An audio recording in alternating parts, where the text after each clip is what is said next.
Hello, আসসালামু আলাইকুম। আজকে আমি লাউ দিয়ে রুই মাছের মাথা ভেঙে রান্না করব।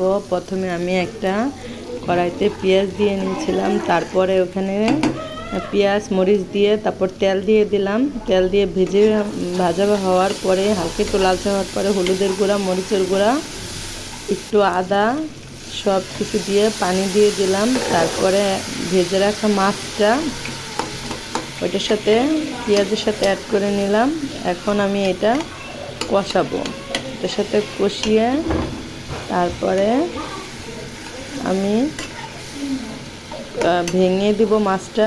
ভেঙে দেওয়ার পরে ঢাকনা ঢাকনা দিয়ে রাখবো। এখানে ঢাকনাটা দেখানো হয় নাই।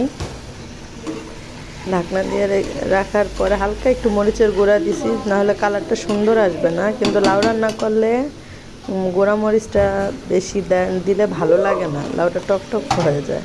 তারপর লাউটা দিয়ে দিছি। দেওয়ার পরে আমি আবার ঢাকনা দিয়ে দিছি, হয়তো ঢাকনাটা এখানে দেওয়া হয় নাই। এই তো এখন আমি ভালো করে কষিয়ে নিব। কষিয়ে নেওয়ার পরে এই তো দেখেন আমার লাউটা হালকা করে সিদ্ধ হচ্ছে সুন্দর করে। তারপরে আমি এখানে একটু পানি অ্যাড করে দিব। পানি অ্যাড করে দেওয়ার পরে ঢাকনা দিয়ে আবার আমি ঢেকে দেওয়ার পরে আমার লাউ আর মাছের মাথা, এই তো লাউগুলো সিদ্ধ হয়ে গেছে। এই তো দেখেন আমার রান্নাটা কি সুন্দর হয়ে গেল। এই হলো আমার লাউ আর রুই মাছের মাথা, মজাদার একটা খাবার।